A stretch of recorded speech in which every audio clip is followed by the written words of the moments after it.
আচ্ছা, উন্নয়ন বা ডেভেলপমেন্ট এই শব্দটা তো আমরা প্রায়ই শুনি, তাই না? কিন্তু এর আসল মানেটা কি? একটা দেশ উন্নত মানে ঠিক কি বোঝায়? চলুন আজ এই পুরো ব্যাপারটা একটু সহজ করে জেনে নেওয়া যাক। তো চলুন একটা প্রশ্ন দিয়ে শুরু করা যাক। আচ্ছা, যখন আমরা বলি উন্নত জীবন বা একটা ডেভেলপড দেশ, তখন ঠিক কিসের ছবি আমাদের মাথায় আসে বলুন তো? চকচকে রাস্তাঘাট, বিশাল বিশাল বিল্ডিং, নাকি লেটেস্ট সব প্রযুক্তি? কিন্তু মজার ব্যাপার হলো, এই সব কিছুর পেছনেই কিন্তু একটা কমন জিনিস আছে, একটা মাপকাঠি, যা দিয়ে প্রায় সবাই উন্নয়নকে মাপার চেষ্টা করে। আর সেটা হলো টাকা। হ্যাঁ, মানি, সহজ কথায় ইনকাম বা আয়। বেশিরভাগ সময় আমাদের ভাবনাটা কিন্তু এখানেই এসে আটকে যায়। তো আজ আমরা ঠিক এই ধারণাটা নিয়েই একটু গভীরে যাব। ওকে, তাহলে চলুন শুরু করা যাক। প্রথম প্রশ্নটাই হলো, এই উন্নয়ন জিনিসটা আসলে কি? মানে এর একটা ফর্মাল ডেফিনেশন যদি আমরা খুঁজি, সেটা কি হবে? খুব সহজ করে বললে, উন্নয়ন মানে হলো সব মানুষের জীবনযাত্রার মান আর তাদের নিজেদের সক্ষমতা আরও ভালো করার একটা প্রসেস। কিন্তু এই যে জীবনযাত্রার মান বা কোয়ালিটি অফ লাইফ বললাম, এই ব্যাপারটা কিন্তু বেশ বড়সড়, আর এক একজনের কাছে এর মানেটাও কিন্তু এক এক রকম, তাই না? আর ঠিক এখানেই আসল প্রশ্নটা চলে আসে, এত জটিল, এত ডাইমেনশনওয়ালা একটা জিনিসকে আমরা মাপবোটা কিভাবে? কোন স্কেল দিয়ে বলা যাবে যে একটা দেশ আসলেই উন্নত হচ্ছে? ওয়েল, এর জন্য বিশ্বজুড়ে ইকোনমিস্ট আর বড় বড় সংস্থাগুলো একটা খুব কমন আর বহুল ব্যবহৃত মাপকাঠি ফলো করে, আর সেটা হলো, হ্যাঁ, আয়ের মাপকাঠি। এই মাপকাঠিটার নাম হলো মাথা পিছু আয়, বা ইংরেজিতে যাকে আমরা বলি পার ক্যাপিটা ইনকাম, সংক্ষেপে পিসিআই। ক্যালকুলেশনটা খুব সোজা, একটা দেশের মোট ইনকামকে সে দেশের মোট জনসংখ্যা দিয়ে ভাগ করে দেওয়া হয়। মানে সহজ কথায়, এটা হলো দেশের প্রত্যেক মানুষের অ্যাভারেজ বা গড় আয়। এই চার্টটার দিকে একবার তাকান।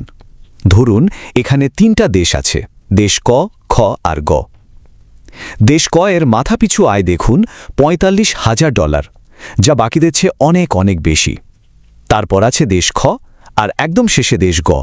সাধারণত এই সংখ্যাগুলো দেখে কিন্তু দেশগুলোর অর্থনৈতিক অবস্থার একটা তুলনা টানা হয়। তো এই চার্টটা দেখলে কি মনে হচ্ছে? খুব সহজেই মনে হবে দেশ কই তো সবচেয়ে ডেভেলপড, তাই না? কারণ তাদের অ্যাভারেজ ইনকাম তো বাকিদের থেকে অনেক বেশি। কিন্তু গল্পটা এখানেই শেষ নয়, কারণ এই অ্যাভারেজ বা গড় সংখ্যা প্রায় পুরো ছবিটা দেখায় না। আর এখানেই আমরা কথা বলবো গড়ের সমস্যা নিয়ে। একটু ভেবে দেখুন তো, একটা দেশের গড় আয় বেশি মানেই কি সেখানকার সব মানুষ ভালো আছে? এই একটা মাত্র সংখ্যা কি দেশের ভেতরের আসল ছবিটা সত্যি সত্যি আমাদের দেখাতে পারে? ব্যাপারটা এভাবে ভাবুন, ধরুন একটা দেশে মাত্র কয়েকজন মানুষ অসম্ভব ধনী, মানে বিলিয়নিয়ার, আর বাকি বিশাল একটা অংশের মানুষ খুবই গরিব। এখন যখন গড় আয় বের করা হয়, তখন ওই কয়েকজন বিলিয়নিয়ারের বিশাল ইনকাম পুরো অ্যাভারেজটাকে অনেকখানে বাড়িয়ে দেয়। ফলে কি হবে? গড় সংখ্যাটা দেখে মনে হবে দেশটা বেশ ধনী, কিন্তু দেশের ভেতরের এই মারাত্মক বৈষম্যটা, এই গ্যাপটা কিন্তু পুরোপুরি ঢাকা পড়ে যাবে। একটা খুব বিখ্যাত কথা আছে যে গড় একটা বিপজ্জনক জিনিস হতে পারে, কারণ যা গড় করা হচ্ছে তার বন্টন নিয়ে এটা কিছুই বলে না। মানে মাথাপিছু আয় আমাদের এটা তো বলছে যে গড়ে কার আয় কত, কিন্তু এটা বলছে না যে দেশের সম্পদ আসলে মানুষের মধ্যে কিভাবে ভাগ হয়ে আছে। তাহলে এতক্ষণে এটা নিশ্চয়ই পরিষ্কার যে উন্নয়ন মানে শুধু টাকা বা আয় নয়, এর বাইরেও অনেক কিছু আছে যা একটা ভালো জীবনের জন্য দরকার। আসলে একটা ভালো জীবনের জন্য আমরা তো শুধু টাকাই চাই না, তাই না? আমরা আরও অনেক কিছুর একটা মিক্সচার চাই। শুধু আয় বাড়লেই যে লাইফটা দারুণ হয়ে যাবে, ব্যাপারটা ঠিক তেমন নয়। যেমন ধরুন, এই স্লাইডে কিছু উদাহরণ দেয়া আছে। আয়ের বাইরেও উন্নয়নের কিছু জরুরি লক্ষ্য হতে পারে: ভালো স্বাস্থ্য ব্যবস্থা আর ভালো শিক্ষা, ব্যক্তিগত নিরাপত্তা মানে সেফ ফিল করা, সমাজে সবার জন্য সমান সুযোগ আর সম্মান, নিজের জীবনের সিদ্ধান্ত নিজে নেওয়ার স্বাধীনতা, আর অবশ্যই একটা পরিষ্কার দূষণ মুক্ত পরিবেশ। এগুলো সবই কিন্তু একটা উন্নত জীবনের জন্য খুবই জরুরি। এখন এই যে ব্যক্তিগত চাওয়া পাওয়াগুলো, এগুলোকে যখন একটা দেশের বড় লক্ষ্যের সাথে মেলানো হয়, তখন ব্যাপারটা আরও অনেক বেশি জটিল হয়ে যায়। কারণটা কি? কারণ জাতীয় লেভেলে যখন কোনো টার্গেট ঠিক করা হয়, তখন অনেকগুলো আলাদা, এমনকি কখনো কখনো একে অপরের বিরোধী প্রায়োরিটির মধ্যে একটা ব্যালেন্স করতে হয়। যেমন ধরুন, অনেক ফ্যাক্টরি বানালে দেশের আয় বাড়বে, কিন্তু তাতে পরিবেশের ক্ষতি হতে পারে, যা হয়তো এক দলের জন্য উন্নয়ন, তা অন্য আরেকটা দলের জন্য ক্ষতি ডেকে আনতে পারে। সাধারণত এই পুরো প্রসেসটার জন্য একটা দেশকে বেশ কয়েকটা কঠিন ধাপ পার হতে হয়। যেমন 1 নম্বরে দেশের সব মানুষের আসল চাহিদাগুলো কি সেটা খুঁজে বের করা। 2 সেই চাহিদাগুলো মেটানোর জন্য সবচেয়ে ভালো স্ট্র্যাটেজি কি হতে পারে সেটা ঠিক করা। আর 3 নম্বরে সেই পলিসিগুলোকে কাজে লাগানো এবং সময়ের সাথে সাথে দরকার মতো সেগুলোকে অ্যাডাপ্ট করা বা বদলে ফেলা। তাহলে সব মিলিয়ে আমরা কি বলতে পারি? আসল উন্নয়ন হলো এমন একটা পরিবেশ তৈরি করা যেখানে দেশের প্রত্যেকটা মানুষ তার নিজের ভেতরের সব সম্ভাবনাকে কাজে লাগানোর সুযোগ পায়, যেখানে তারা নিজেদের প্রয়োজন আর পছন্দ অনুযায়ী একটা প্রোডাক্টিভ আর ক্রিয়েটিভ জীবন কাটাতে পারে। তো একদম শেষে একটা প্রশ্ন রেখে যাই, যদি আমরা শুধু ইনকামের দিকে না তাকিয়ে আরও বড় করে ভাবি, তাহলে আজকের দুনিয়ায় উন্নয়নের সবচেয়ে জরুরি লক্ষ্য কোনটা হওয়া উচিত? সবার জন্য ভালো স্বাস্থ্য, নাকি কোয়ালিটি এডুকেশন, নাকি একটা দূষণমুক্ত পরিবেশ, নাকি সমাজে সমতা আনা? এটা কিন্তু ভাবার মতো একটা প্রশ্ন, তাই না?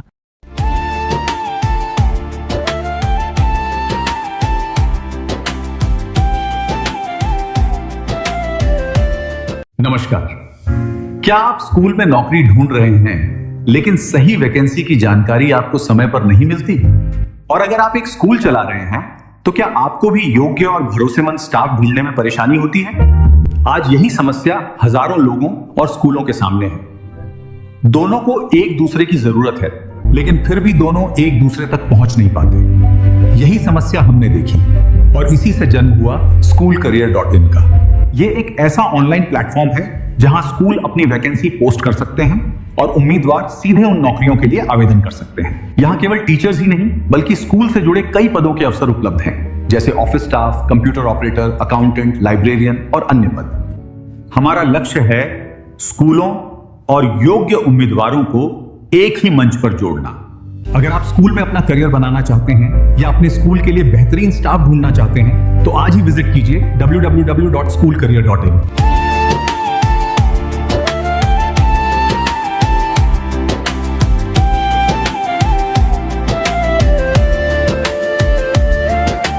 চলো এবার স্বপ্ন দেখি, আগামীর পথ চিনতে শিখি। পথ দেখাবে SchoolCareer.in, তোমার স্বপ্ন পূরণ হবে, আসবেই সেই দিন। এখন হাতে শুধু এক কিক, ভবিষ্যৎ গড়ার এইটা পারফেক্ট ট্রিক। যোগ্যতার পরিশ্রমের মেলবন্ধনে স্বপ্নগুলো সত্যি হবে আজ এই ক্ষণে। চাকরি খোঁজা এখনো হবে অনেক সহজ। স্কুল হোক বা অফিস, ক্যারিয়ার হোক জনি, প্রতিভার এই লড়াইতে আমরা তোমার সই। রেজিস্টার করো আজই এখানে, ভরসা রাখো মনে, নতুন দিগন্ত খুলবে দেখো ঠিক আগামীর ক্ষণে। চাকরি খোঁজে আর নয় কোনো বাধা, সব সুযোগ এবার হাতের মুঠোয় রাখা। যোগ্যতা তোমার, লড়াইটা আমাদের, সেরা কেরিয়ার গড়ার অঙ্গীকার সকলে। আজই শুরু করো তোমার নতুন পথ চলা। SchoolCareer.in, তোমার উজ্জ্বল আগামী।